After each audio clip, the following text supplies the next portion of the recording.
নিলা খাওয়া শুরু করলাম।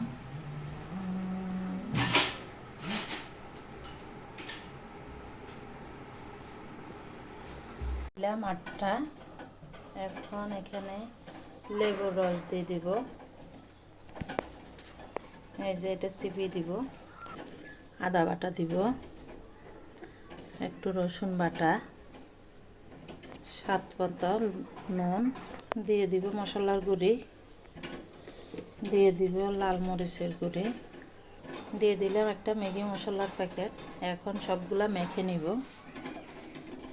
মাখানো হয়ে গেছে। এখন 10 মিনিটের জন্য রেস্টে দিয়ে দিব। এখানে চিনি গুঁড়া চাউল ভিজিয়ে রাখলাম। আলুটা তো মরিচ মেখে নিলাম। পোলাওর জন্য এখানে পেঁয়াজ কুচি করে নিলাম। ডিম 4টা সিদ্ধ দিয়ে দিলাম। আলুটা ডিমটা ভেজে নিলাম। এখন চিকেনটা ভেজে নিচ্ছি।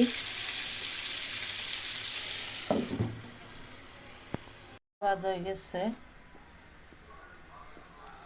এখন পেঁয়াজটা ভেজে নিব। পাতিল বসিয়ে দিলাম চুলার উপরে। এখন পেঁয়াজটা দিয়ে দিব। বিসমিল্লাহ।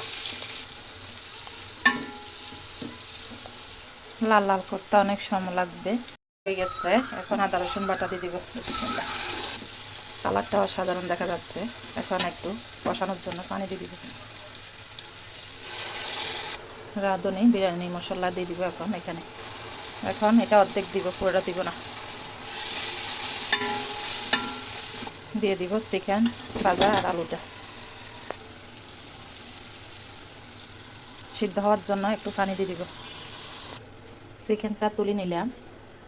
এখন চাউলটা দিয়ে দিব। চাউলটা দিয়ে দিলাম। এখন ভালোভাবে ভেজে নিব।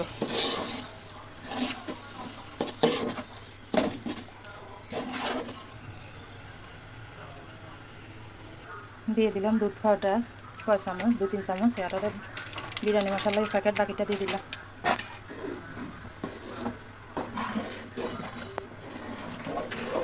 খিচুড়িটা হয়ে গেছে, আরও একটু হবে, চাল চাল রয়েছে।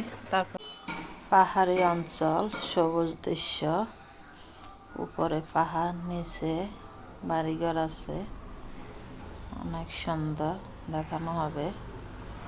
এই যে ছোট ছোট ঘর, এখানে সবাই আসে পিকনিক করে। ছোট ছোট ঘরগুলা রৌদ্রবেলা এখানে গোসল করে। গরম লাগলে চতুর্দিকে হাঁটাহাঁটির পরে অনেক গরম। পানিগুলা ঠান্ডা আছে, মোটরের পানি। রাস্তার এই পারে সমুদ্র, এই পাশে মোটরের মাধ্যমে পানিগুলা আসে অল্প অল্প করে। মানুষ ব্যবহার করে, গোসল করতেছে। দৃশ্যটা অসাধারণ।